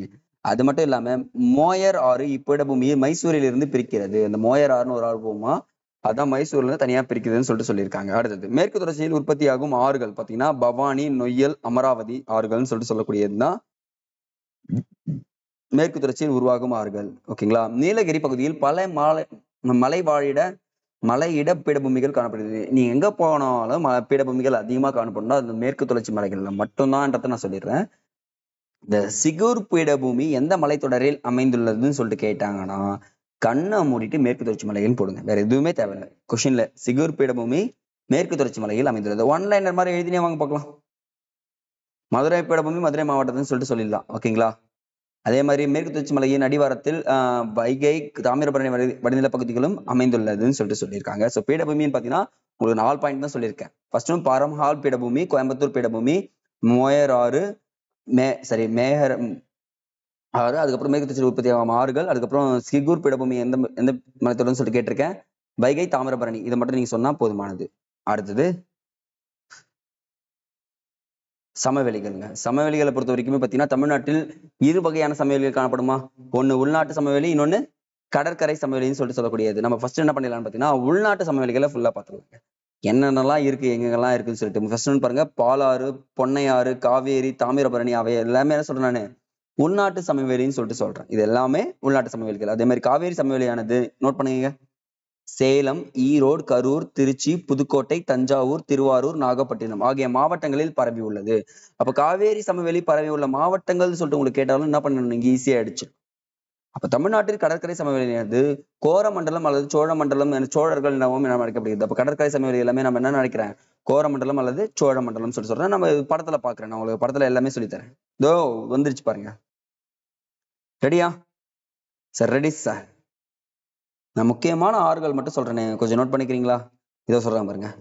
சோழ மண்டலம் அல்லது கோரமண்டலம் சொல்லக்கூடியது வந்து பாத்தீங்கன்னா இந்த இடத்துல சோழர்களின் ஏரி சொல்லுவாங்க. என்ன பண்ணுவாங்க, தாழ போகலாம். இப்ப கோடியக்கரை இங்க இருக்கா, இந்த ஆனைமலைன்றது பக்கத்திலே இருக்கும் பாருங்க. சரி, இங்க வேண்டாம். இந்த தீவுகள் பார்க்கலாமா? ரெடியா? பாக் நீர் சந்தி, இலங்கை இங்க இருக்கா, இந்தியாவை பிரிக்குதா. அதே மாதிரி மன்னார் விலகுடாவையும் வங்காள விரிகுடாவையும் பிரிக்கிறது. இந்த இடத்துல பாருங்க சில தீவுகள்லாம் இருக்கும். இந்த பாம்பன் தீவு கேள்விப்பட்டிருக்கீங்களா? முசல் தீவு, தலையாரி தீவு, அப்பா தீவு, நல்ல தண்ணி தீவு. இந்த தாமிரபரணி படம் பார்த்திருக்கீங்களா? அந்த படத்துல வருமே நல்ல தண்ணி தீவு, அது இதுதாங்க. சரிங்களா? இங்க ஒரு தாமிரபரணி, இங்க இருந்து அப்படியே போயிடுவாங்க. சரிங்களா? நல்ல தண்ணி தீவு. அப்புறம் வந்து பாத்தீங்கன்னா விலங்கு சுழித்தீவு, வான் தீவுன்னு சொல்லக்கூடிய இந்த தீவுகள் வரிசையும் கொஸ்டின் கேட்கறதுக்கு சான்சஸ் இருக்கு. ஸோ இதையும் நோட் பண்ணி வைங்க சார். எல்லாமே நீங்க படிச்சிடணும், வேற எதுவுமே ஆப்ஷன் கிடையாது. அதே மாதிரி ஆறுகள்ல வந்து பாத்தீங்கன்னா இந்த இடத்துல காவேரி வரும். எங்க தருமபுரி ஒகேனக்கல் விஷயம் இங்க இருந்து ஸ்டார்ட் ஆகும். நம்ம மேட்டூர் அணையில இருந்து உருவாகி அப்படியே சுத்தி சுத்தி சுத்தி சுத்தி சுத்தி சுத்தி வருவார். இங்கெல்லாம் வந்து வந்து வந்து வந்து இப்படி வந்து பாத்தீங்கன்னா கொள்ளிடம் காவேரின்னு பிரிதா பாருங்க. கல்லணை இங்க கட்டப்பட்டிருக்கா, அவ்வளவுதான். கல்லணை இங்கதான் கட்டியிருக்காங்க. சரிங்களா? அப்ப காவேரி ஆறு எவ்வளவு பெரிய ஆறு சார். உண்மையான விஷயம், பெரிய ஆறு தான். சரிங்களா? இந்த ஜவ்வாது மலைகள் பார்த்தோமா, ஜவ்வாது மலை குன்றுகள், ஏலகிரி குன்றுகள் பார்த்தோமா, சித்தேரி குன்றுகள் பார்த்தோமா, கல்வராயன் குன்றுகள் பார்த்தோமா, கொல்லிமலை, பச்சை மலை, இதெல்லாமே மேற்கு தொடர்ச்சி மலைகள் இருக்கா பாருங்க.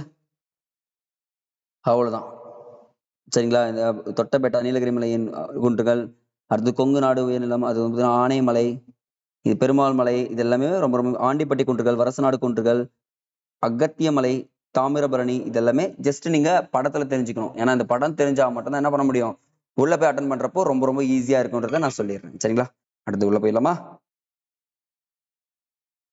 நம்ம பார்த்தது வந்து பாத்தீங்கன்னா உள்நாட்டு சமவெளிகள் பார்த்துட்டு இருக்கோம். அதுல முக்கியமா பார்க்க போறது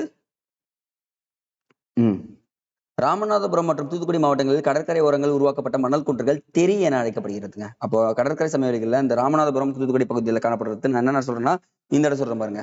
இந்த ராமநாதபுரம் மற்றும் தூத்துக்குடி இந்த பகுதி பார்த்தீங்களா, இந்த பகுதிக்கு நான் என்ன பேர் வைக்கிறேன்னா தெரின்னு சொல்லிட்டு பேர் வைக்கிறேன். இதை வந்து என்ன பேர் வைக்கிறேன்னா சோழ மண்டலம் அப்படின்னு சொல்லிட்டு பேர் வைக்கிறேன் மேல இருக்கிறதுக்கு. ஸோ இதுதான் சொல்லியிருக்காங்க. அப்புறம் சென்னையின் மெரினா கடற்கரை, எலியட் கடற்கரை, கோவளம் கடற்கரை, இதெல்லாமே என்ன இப்போ காஞ்சிபுரம் கிடையாதுங்க, இது எல்லாமே செங்கல்பட்டா மாறிடுச்சு. ஸோ அதை மட்டும் நம்ம வச்சுங்க.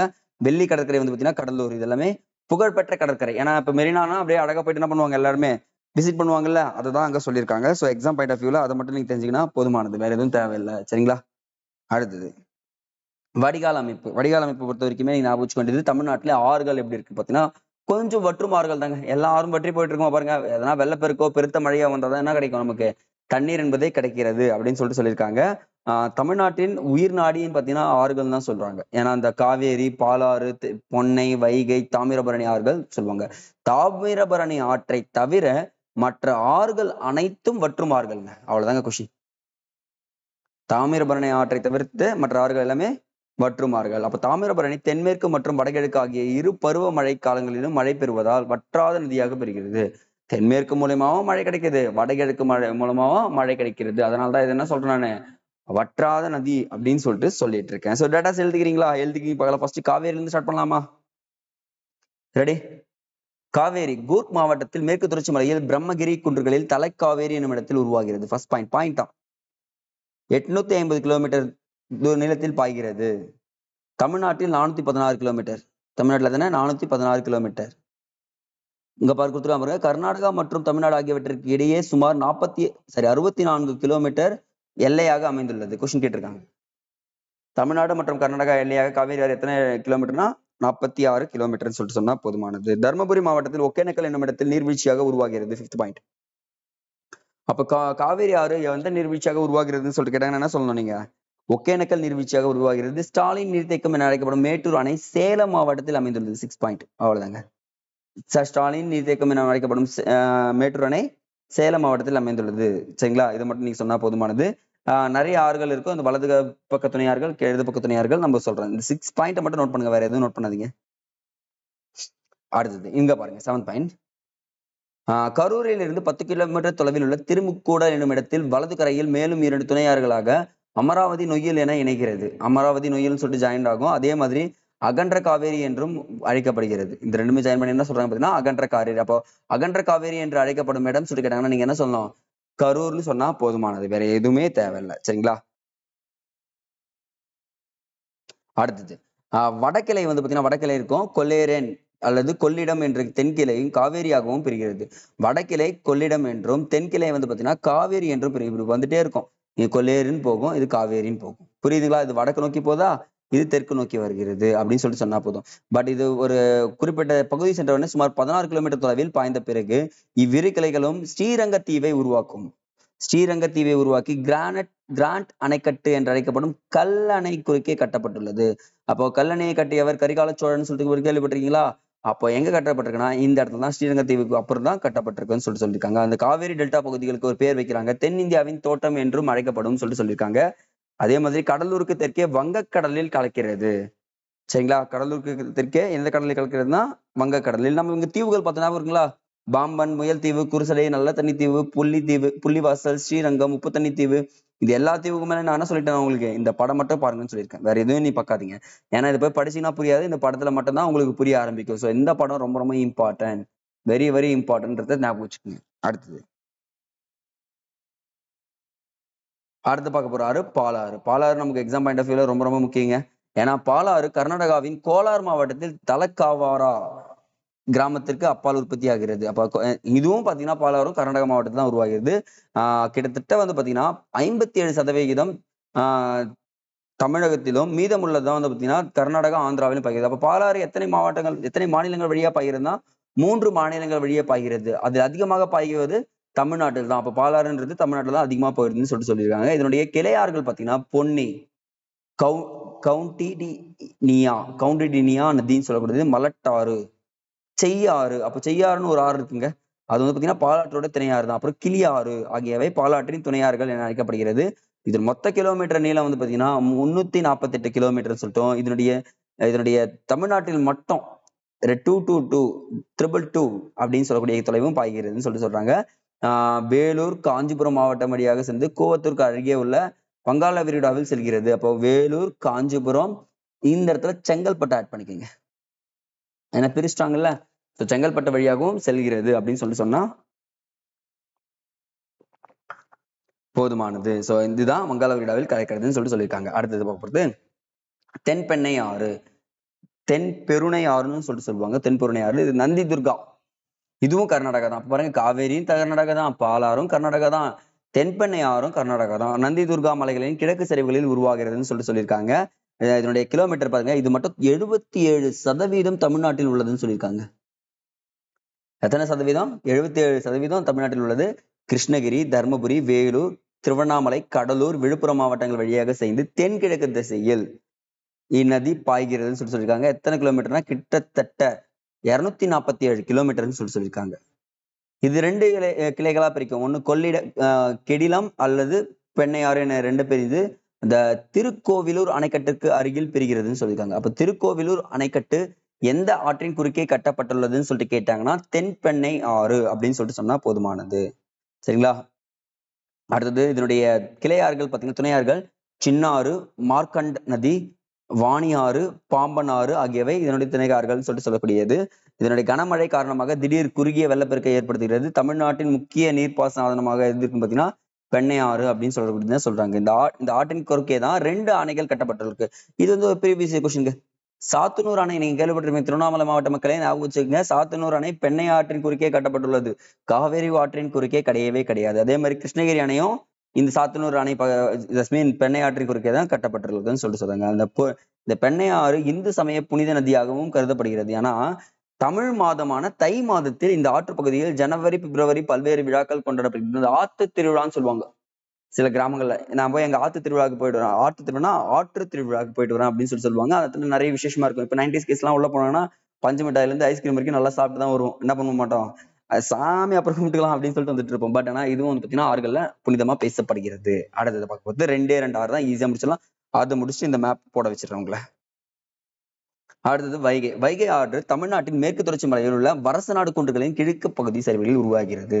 அப்ப வரசநாடு குன்றுகளின் கிழக்கு சரிவில் உருவாகும் உற்பத்தியாகும் முதல் ஆறுன்னு சொல்லி ஒரு ஆறுன்னு கேட்டேன்னா வைகை ஆறு அப்படின்னு சொல்லிட்டு சொன்னா போதுமானது. இவ்வாறு முழுவதும் தமிழகத்தில் அமைந்துள்ளது. இந்த ஆறு தாங்க எந்த மாநிலத்துக்கும் போல, தமிழ்நாட்டில் மட்டுமே அமைந்துள்ளது. மதுரை, சிவகங்கை, ராமநாதபுரம் ஆகிய மாவட்டங்கள் வழியாக பாய்ந்துகிறதுன்னு சொல்றாங்க. கிட்டத்தட்ட 258 கிலோமீட்டர் நீளம் கொண்டதுன்னு சொல்லியிருக்காங்க.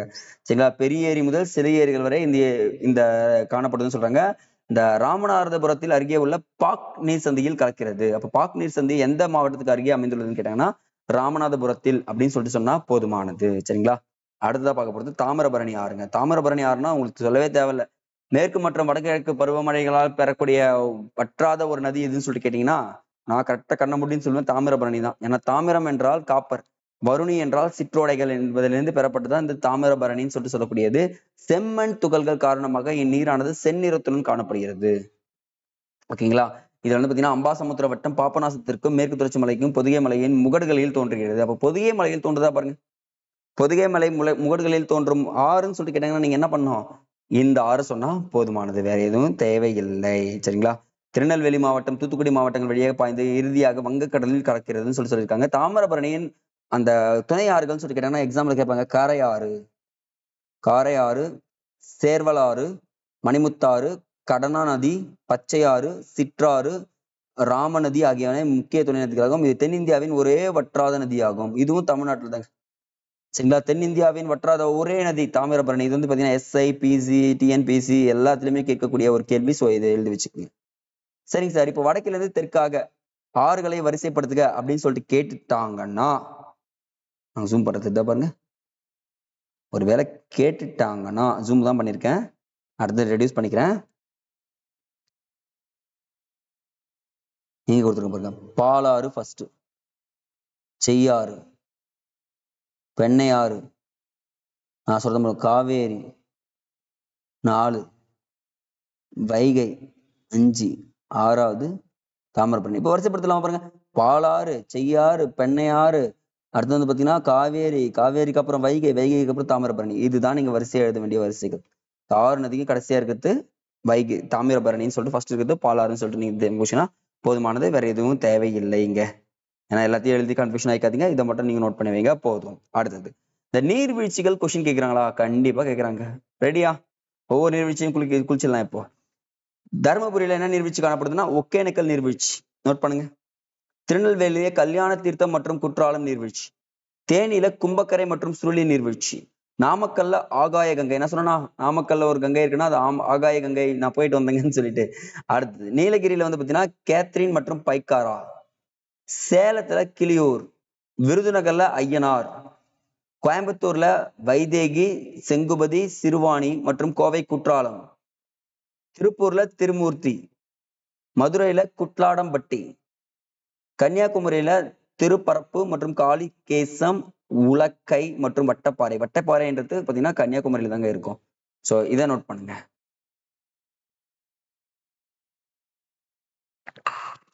அப்போ நீர்வீழ்ச்சியும் மாவட்டங்களும் கொஸ்டின் கேட்பாங்களா சார்னா கண்டிப்பா கேட்பாங்க, மிஸ் பண்ணிடாதீங்க.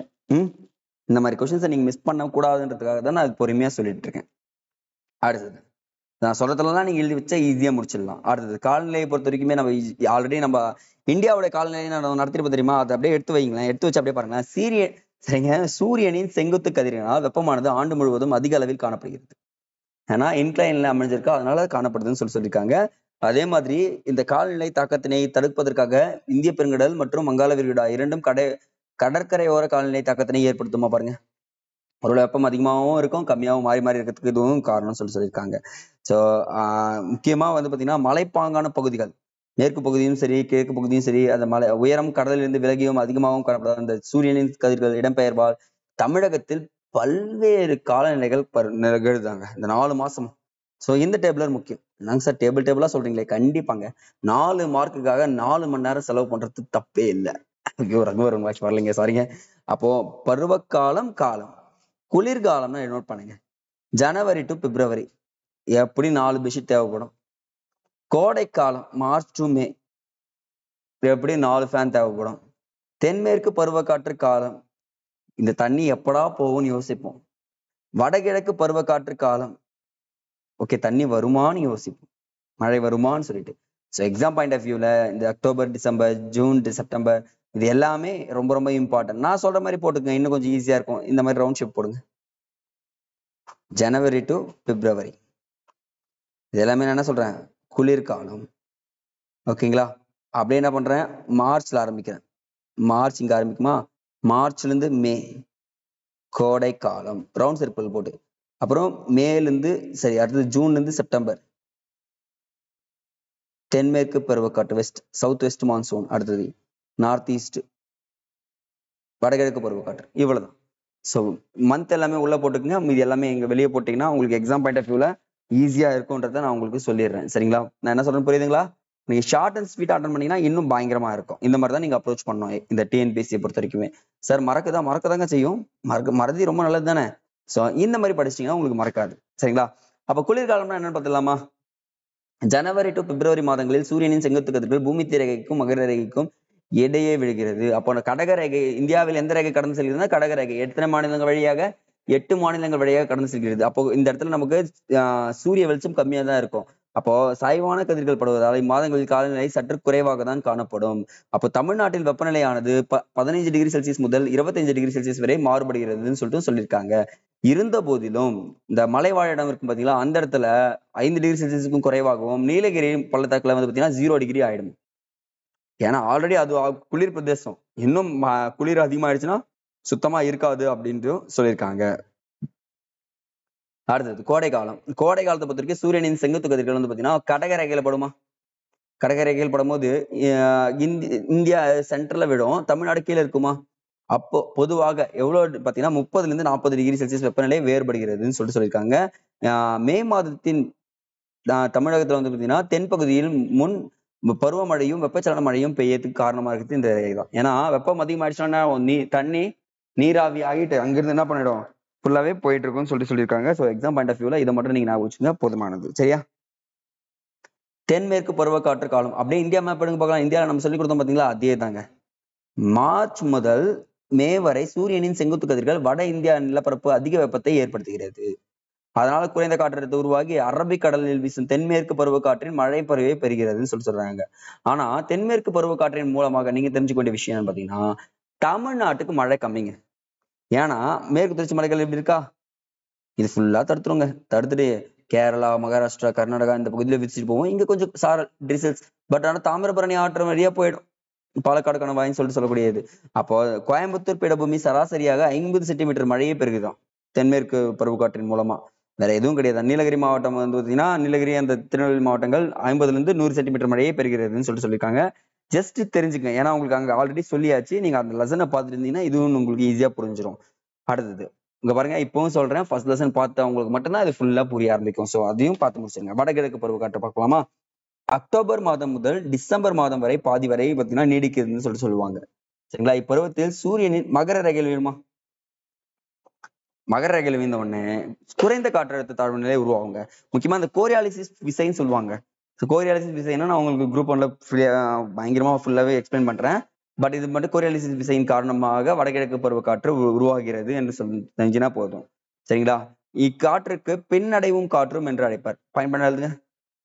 பின்னடையும் காற்று என அழைக்கப்படுவது வடகிழக்கு பருவக்காற்று. தமிழ்நாட்டின் வருடாந்திர மழையளவில் 48% மழைப்பொழிவை வடகிழக்கு பருவக்காற்று தருகிறது. பாயிண்ட் பண்ணதானே எழுதுறீங்க? குட். அடுத்தது தமிழ்நாட்டின் 50% மழை வெப்பமண்டல சூறாவளி மூலம் கிடைக்கிறதுன்னு சொல்லியிருக்காங்க. இப்பருவத்தில் கிழக்கு கடற்கரை பகுதியில் 100 முதல் 200 சென்டிமீட்டர் மழை பெறக்கூடும் அப்படின்னு சொல்லியிருக்காங்க. நம்ம பார்த்திருப்போம், வடகிழக்கு பருவமழை ஸ்டார்ட் ஆச்சுனாலும் ஆச்சு, அதுக்கப்புறம் என்ன ஆயிடுன்னு பாத்தீங்கன்னா ஃபுல்லா ரெயின்ஃபால் இருந்துட்டே இருக்கும். சைக்ளோன்ஸ் கிரியேட் ஆயிட்டே இருக்கும். அப்பதான் சென்னை வந்து பாத்தீங்கன்னா சென்னை, கடலூர் அந்த பகுதி எல்லாமே ரொம்ப பாதிக்கப்படுதா சொல்லியிருக்காங்க. சோ நீங்க இதை மட்டும் தெரிஞ்சுங்க போதுமானது. அடுத்தது தமிழ்நாட்டின் மண் வகைகள் சொல்லிட்டு பாத்தீங்கன்னா தமிழ்நாட்டினுடைய மண் வகைகளை 5 வகைகளாக நான் பிரிக்கிறேங்க. 1 இல்ல 2 இல்ல 5 வகையா பிரிக்கிறேன். வண்டல் மண், கரிசல் மண், செம்மண், சரளை மண் மற்றும் உவர் மண். இது என்ன பண்றீங்கன்னா ஜஸ்ட் நான் டேட்டா சொல்றேன், நோட் பண்ணிட்டு வாங்க. வேற எக்ஸ்ட்ரா எல்லாம் எழுதாதீங்க. ஃபர்ஸ்ட் வண்டல் மண்.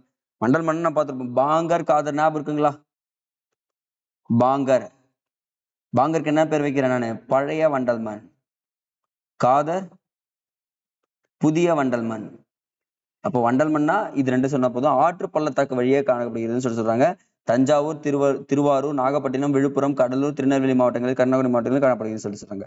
அப்போ சில உள் மாவட்டங்கள் ஆற்று பகுதிகளில் சிறிய அளவை கொண்டது. அப்போ ஆறு எங்கெல்லாம் இருக்கோ அந்த இடத்துல என்ன மண் காணப்படும்?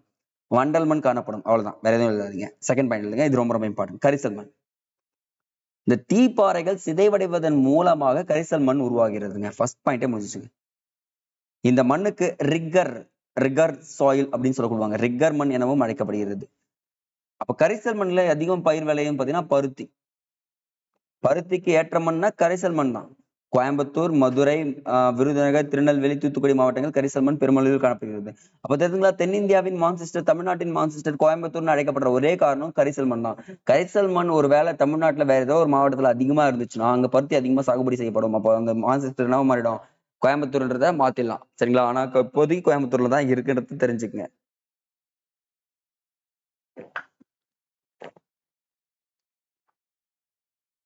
அடுத்ததா பார்க்கும்போது செம்மண்ங்க. செம்மண் பாத்தீங்கன்னா தமிழ்நாட்டு மொத்த பரப்பளவில் சுமார் 2/3 பங்கு எந்த மண் கொண்டிருக்காங்கன்னா செம்மண் தாங்க வச்சிருக்காங்க. நோட் பண்ணுங்க. எந்த மண்? செம்மண். அப்ப இவை சிவகங்கை, ராமநாதபுரம் மாவட்டங்களில் அதிகமாக காணப்படுகிறது. அப்ப 2/3 பங்கை கொண்டுள்ள மண் சொல்லிட்டு கேட்டாங்கன்னா நீங்க என்ன சொல்லணும்? செம்மண் சொன்னா போதுமானது. அடுத்து சரளை மண்ணை பத்தி சொன்னா அதிக கரைந்துள்ள சத்துக்கள் அடித்து செல்லப்படுவதால் உருவாகிறது. சரளை மண் அது அதில் கரைந்துள்ள சத்துக்கள் அடித்து சென்றோம், நிக்காது. ஆனா இதனால என்ன கணக்கப்படுதா? வளமற்ற மண். அப்ப வளமற்ற மண்ணா சரளை மண் சொன்னா போதுமானது. சில இடங்களுக்கு காணப்படும். காஞ்சிபுரம், திருவள்ளூர், தஞ்சாவூர் மாவட்டங்கள்லயும் காணப்படும். நீலகிரியின் சில பகுதிகளிலும் இந்த மண் காணப்படுகிறதுன்னு சொல்லியிருக்காங்க. அடுத்தது உவர் மண். தமிழ்நாட்டின் சோழமண்டல கடற்கரை பகுதியில் மட்டுமே இம்மண் காணப்படுகிறது. சோழமண்டல கடற்கரை பகுதியில் மட்டுமே இம்மண் காணப்படுகிறது. வேதாரண்ய பகுதியில் குறிப்பிட்ட அளவில் உவர் மண் காணப்படுகிறதுன்னு சொல்லியிருக்காங்க. இதை நோட் பண்ணுங்க. டிசம்பர் 26, 2014 ஏற்பட்ட சுனாமி அலைகள் அதிக அளவில் மணல் படிவுகளை தமிழக கடற்கரை பகுதியில் படிய வைத்துள்ளதுன்னு சொல்லியிருக்காங்க. பெரிய தாக்கங்க. 2014 சொல்லிட்டேன். 2004 ஏற்பட்ட சுனாமி பயங்கர பெரும் தாக்கத்தை ஏற்படுச்சுன்னு சொல்லியிருக்காங்க. சரிங்களா? அடுத்து வந்து பார்க்க பார்த்தீங்கன்னா நம்ம இயற்கை தாவரங்கள் போயிடலாம் டைரக்டா.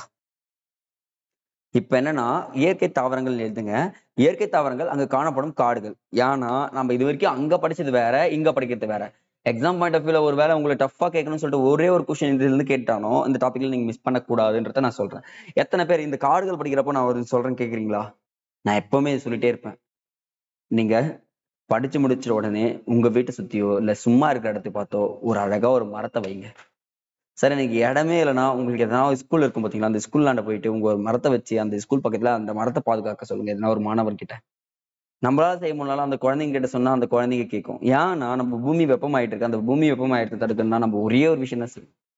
இது நான் எல்லா கிளாஸ்லயுமே சொல்றேன்.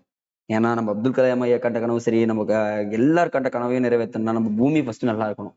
பூமியை மொத்தமா அழிச்சு நம்ம என்ன பண்ணக்கூடாது? நம்ம முன்னோர்கள் மேலேயும் நம்ம பின்னோர்கள் மேலேயும் பழி சொல்லக்கூடாது. நம்ம பின்னோர்கள் நம்மளை திட்டுவாங்க, பட் முன்னோர்கள் என்ன பண்ணுவாங்க? எதுவுமே பண்ண முடியாது. இப்ப நீங்க தான் அதை சரி பண்ண போறீங்க. அப்ப நிலத்தோற்றம், மண்ணின் தன்மை, வெப்பநிலை, மழைப்பொழிவு ஆகியவை இயற்கை தாவரங்கள் பரவலை கட்டுப்படுத்துமா பாருங்க. கரெக்டா? அப்போ காடுகள் விளையறதுக்கு முக்கிய காரணம் பார்த்தீங்கன்னா நிலத்தோற்றம், மண், வெப்பநிலை, மழைப்பொழிவு. அப்போ இந்த இடத்துல ரொம்ப ரொம்ப இம்பார்ட்டன்ட். 1988 தேசிய வன கொள்கையின் படி 1/3 பகுதி காடுகளால் சூழப்பட்டிருக்க வேண்டும். 3 இந்த பகுதி எப்படி இருந்துச்சுன்னா ஒரு பகுதி ஃபுல்லா எப்படி இருக்கணும்னு சொல்றதுன்னா காடுகளால் சூழப்பட்டிருக்க வேண்டும் சொல்லியிருக்காங்க. இவற்றை விட குறைவா இருக்கக்கூடாது. அப்ப 2017 ஆண்டின் மாநில வன அறிக்கையின்படி தமிழ்நாட்டில் உள்ள காடுகளின் பரப்பளவு 26.281 சதுர கிலோமீட்டர்கள் ஆகும். ஓகேங்களா? நிறைய காடுகள் இருக்கு. பட் நம்ம காடுகள் வரிசையை 5 வகையால பிரிக்கலாம் காடுகளை தமிழ்நாட்டுல மொத்தமே. ஃபர்ஸ்ட் ஒன் பார்க்க போது வெப்பமண்டல பசுமை மாறா காடுகள். இக்காடுகள் அதிக மழை பெறும் பகுதிகளில் காணப்படுகிறது. ஃபர்ஸ்ட் பாயிண்ட் தாங்க. அதிகமா மழை இருக்குமா அந்த இடத்துல. அது முக்கியமா பாருங்க திருநெல்வேலி, கன்னியாகுமரி. ஏன்னா அந்த இடத்துல பாத்தீங்கன்னா வடகிழக்கு பருவமழையிலும் மழை பெய்யும், சூறாவளியாலும் மழை பெய்யும், தென்மேற்கு பருவக்காற்றினாலும் மழை பெய்யும்னு சொல்லுவாங்க. இந்த பகுதி எல்லாமே கோயம்புத்தூர் மாவட்டங்கள் அடங்குவாங்க. சரிங்களா? மேற்கு தொடர்ச்சி மலையின் சரிவுகள் காணப்படும். இந்த இடத்துல காணப்படும் மரங்கள் நோட் பண்ணுங்க. லவங்க மரம், மலபார், கருங்காலி மரம், பனசாச மரம், ஜவால் பிலம், ஜமுன், பலாமருது, அயனி, கிராப் மிர்டல் போன்றவை இக்காடுகளில் காணப்படும் முக்கிய மர வகைகளாகும். கொஸ்டின் கேட்பாங்க. என்ன சொல்றேன்னு புரியுதுங்களா? இதெல்லாமே கொஸ்டின்ஸ் வரும். அடுத்தது வந்து பாத்தீங்கன்னா சேர்வராயன் மலை, கொல்லிமலை, பச்சை மலை ஆகியவை இவ்வகை காடுகளில் காணப்படுகிறது. அப்போ வெப்பமண்டல பசுமை மர காடுகள் காணப்படும் மலை தொடர்கள் கேட்டாங்கன்னா சேர்வராயன், கொல்லிமலை, பச்சை மலைன்னு சொல்லி சொன்னா அப்போதுங்களா இந்த இடத்துல ரொம்ப ரொம்ப இம்பார்ட்டன்ட் சொல்லிட்டு இதை மட்டும் சொன்னா போதுமானது. சரிங்களா? அடுத்தது மித வெப்பமண்டல காடுகள் சொல்லி பாத்தீங்கன்னா இந்த இடத்துல பள்ளத்தாக்குகளும் அதிகமாக காணப்படுங்க. ஏன்னா கிட்டத்தட்ட ஆனைமலை, நீலகிரி, பழனிமலை காடுகளில் 1000 மீட்டர் உயரமான பகுதிகளில் காணப்படும். இந்த மிதவெப்ப மண்டல காடுகளுக்கு ஒரு பேர் வைக்கிறாங்க, சோலாஸ் சொல்லுவாங்க. சோலா ஃபாரஸ்ட்னு சொல்லுவாங்க. கொஸ்டின் தாங்க ப்ரீவியஸ் இயர் கொஸ்டின் கேட்டிருந்தாங்கன்னா சோலாஸ் என்று அழைக்கப்படும் காடுகள் கேட்டாங்கன்னா மிதவெப்ப மண்டல காடுகள் அப்படின்னு சொல்லிட்டு சொன்னா போதுமானது. ஒரே செகண்ட்.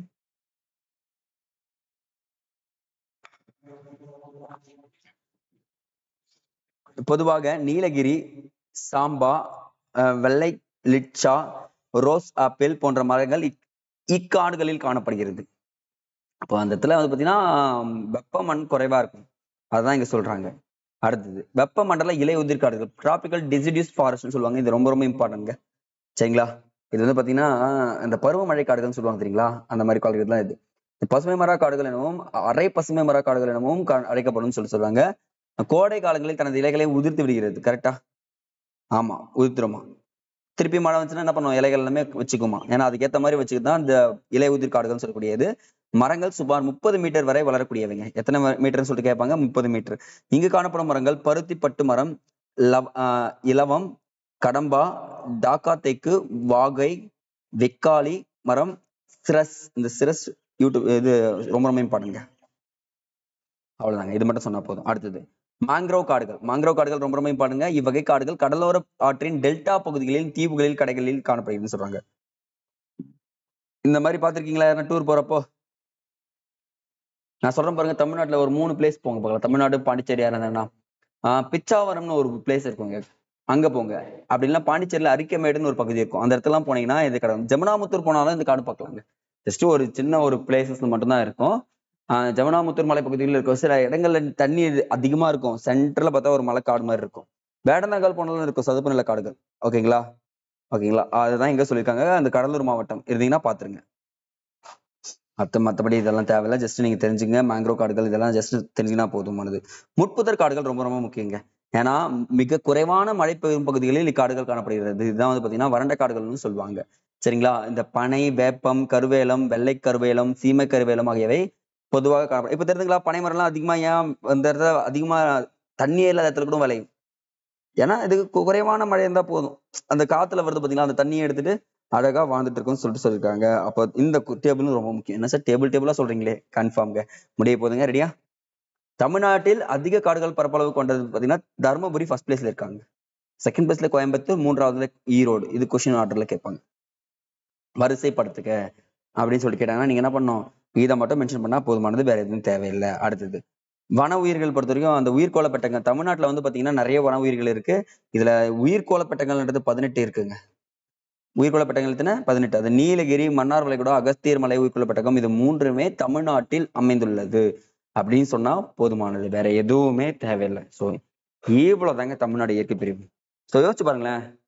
நீங்க இதை எப்படி கம்பேர் பண்ணி படிக்கணும்னா நீங்க ஒன்ஸ் நீங்க தமிழ்நாடு இந்தியாவின் அமைவிடம் படிச்சுட்டு வந்துட்டாலும் சரி, இல்ல இதை படிச்சுட்டு இந்தியாவின் அமைவிடம் படிச்சாலும் சரி, உங்களுக்கு ஈஸியா புரிஞ்சிடும். சார் 2 படிச்சோம்னா கண்டிப்பா 2 ரீகால் பண்ணி ஆகணும். அப்ப ரீகால் பண்ணாதான் உங்களுக்கு என்ன பண்ணாது? மறக்கவே மறக்காது. சார் இன்னும் இருக்கே சார் டாபிக்னா ஜஸ்ட் இதை ரீட் அவுட் பண்ணிக்கோங்க. வேற எதுவுமே கிடையாதுங்க. என்ன சொல்லியிருக்காங்க? வெள்ளப்பெருக்குக்கு பின் வெள்ள புயலுக்குமே டிசாஸ்டர்ன்றது பெரிய டாபிக் கிடையாது. இதை நீங்க ரொம்ப ரிஸ்க் எடுக்காதீங்க. ஒரே ஒரு மார்க். ஓகேங்களா? அது ஈஸியா அட்டன் பண்ணிட்டு போயிட்டு இருக்கலாம். வெள்ளம் வந்துச்சுன்னா என்ன பண்ணணும்? எல்லாரும் ஏஞ்சி போயிட்டு நிக்க கூடாது. அதுதான் சொல்லியிருக்காங்க. சரிங்களா? ஜஸ்ட் நோட் பண்ணலாமா? இது ஒரு ஜிகே மாதிரி அட்டன் பண்ணுங்க பார்க்கலாம். ஃபர்ஸ்ட் திருவள்ளூர் மாவட்டத்தில் பழவேற்காடு ஏரி அல்லது பறவைகள் சரணாலயம் சொல்லிட்டு இருக்கு. வேடந்தாங்கல் வந்து பாத்தீங்கன்னா காஞ்சிபுரம் கிடையாதுங்க, இப்போ ரீசெண்டா மாறிச்சு, செங்கல்பட்டு மாவட்டம். உசுடு ஏரி பறவைகள் சரணாலயம் சொல்லிட்டு இருக்கும் பாத்தீங்கன்னா, இது வந்து பாத்தீங்கன்னா காரைக்கால், இந்த விழுப்புரம் மாவட்டத்திலே போட்டுருங்க.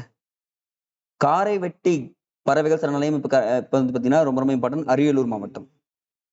காரை வெட்டி பறவைகள் சரணாலயம். வடுவூர் பறவைகள் சரணாலயம் திருவாரூர். கோடியக்கரை வனவிலங்கு சரணாலயம் நாகப்பட்டினம். சரிங்களா, ரொம்ப நான் சொல்ற இம்பார்ட்டன்ட் மட்டும்தான். இந்திரா காந்தி வனவிலங்கு சரணாலயம் கொஸ்டின் கேட்பேன், கோயம்புத்தூர். முதுமலை வனவிலங்கு சரணாலயம் உதகமண்டலம். சத்தியமங்கலம் வனவிலங்கு சரணாலயம் ஈரோடு. முக்கியமானது மட்டும்தான். அடுத்தது இங்க இருக்கு பாருங்க, இதுதான் ரொம்ப ரொம்ப இம்பார்ட்டன்ட். தீர்த்தங்கள் பறவைகள் சரணாலயம் விருதுநகர். குந்தன்குளம் கூடங்குளம் பறவைகள் சரணாலயம் திருநெல்வேலி. முண்டாந்துறை திருநெல்வேலி. களக்காடு முண்டாந்துறை சொன்னோமா, முண்டாந்துறையும் களக்காடு இது ரெண்டுமே இங்கதான் இருக்கும் பக்கத்து பக்கத்துல. ஸோ எக்ஸாம் பாயிண்ட் ஆஃப் வியூல இதை மட்டும் நீங்க தெரிஞ்சுக்கிட்டா போதுமானது. சரிங்களா, இந்த லெசனை ஒரு தடவை வீடியோ பாருங்க, 2 முறை புக்கை படிங்க. ஓகேங்களா, 2 முறை புக்கை படிச்சுட்டு எக்ஸாமுக்கு போங்க. கண்டிப்பா உங்களுடைய மார்க் கண்டிப்பா ரெடியூஸ் ஆகாதுன்னு சொல்லிட்டு நான் உங்களுக்கு கேரண்டி தரேன். சரிங்களா, ஓகேங்க. நீங்க ஃபுல்லா படிச்சு முடிச்சுங்க, ரிவைஸ் பண்ணிட்டே இருங்க. படிச்சது மறந்துட்டே தான் இருக்கும். ஸோ எக்ஸாம் ரிப்பீட்டடா படிக்கிறவங்க மட்டும் தான் ஈஸியா கிளியர் பண்ணலாம்ன்றது சொல்றேன். ஓகேங்களா, okay, wish all the best examination. அடுத்த வீடியோ சந்திக்கலாம். நன்றி.